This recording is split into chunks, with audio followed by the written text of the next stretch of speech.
ጊዜ ለመጠቀም ቀጥታ ወደ ጥያቄ መግባት ፈልጋለሁ።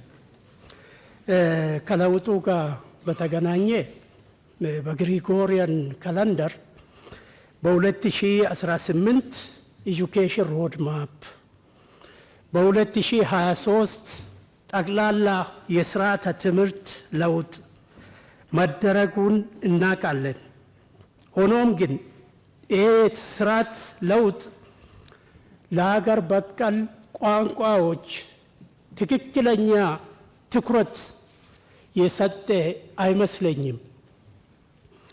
ይህንን በመረጃ ለማስደገፍ የኛ ልጆች ከ9ኛ እስከ 11ኛ በሳምንት አንድ ቀን ብቻ ይማራሉ፣ ኦሮምኛና አማርኛ።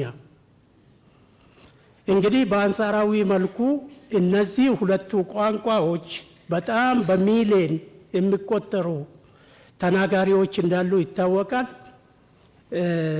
በሳምንት 40 ደቂቃ ብቻ መማር እንዴት ይታያል?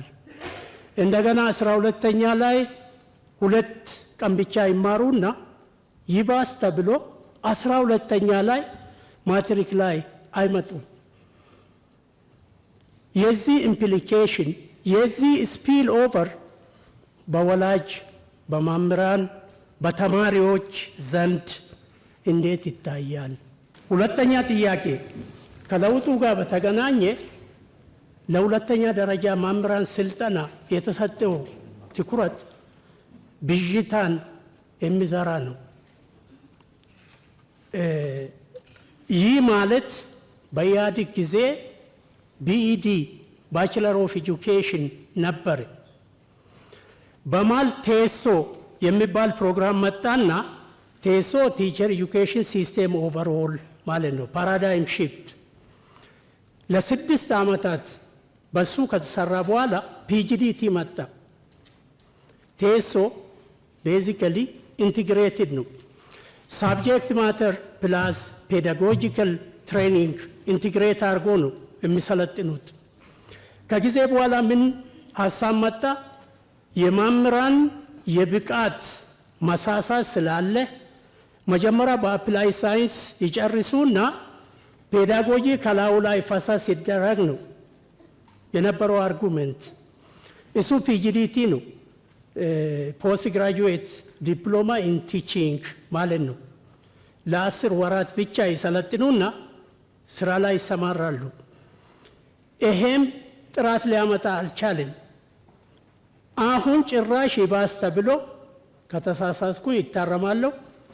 የሁለተኛ ደረጃ መምህራን ስልጠና ቢኢዲ ሆኖ ለአንድ ተቋም ብቻ ተሰጥቷል።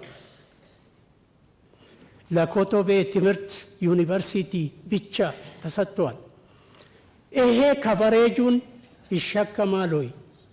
የመጨረሻው ጥያቄ ኢትዮጵያ የምትከተለው ዩኒቲ ኢን ዳይቨርሲቲ ነው።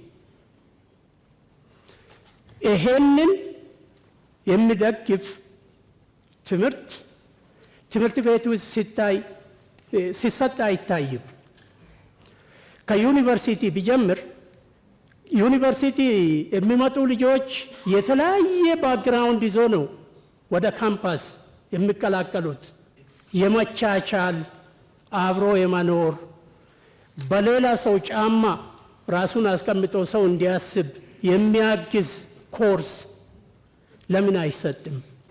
ፕሪሞርዲያሊዝም፣ ኢንስትሩሜንታሊዝም፣ ኮንስትራክሽኒዝም ይህንም በስርዓቱ የሚያስጨብጥ የእኛ ህዝብ እኮ ይቅርታ ይደረግልኝና ለሰላም እጦት የግንዛቤ ማነስ ብዬ አስባለሁ። እኔ ኢትኒሲቲን ከደም ጋር የማገናኘት ችግር አለ ኢትዮጵያ ውስጥ።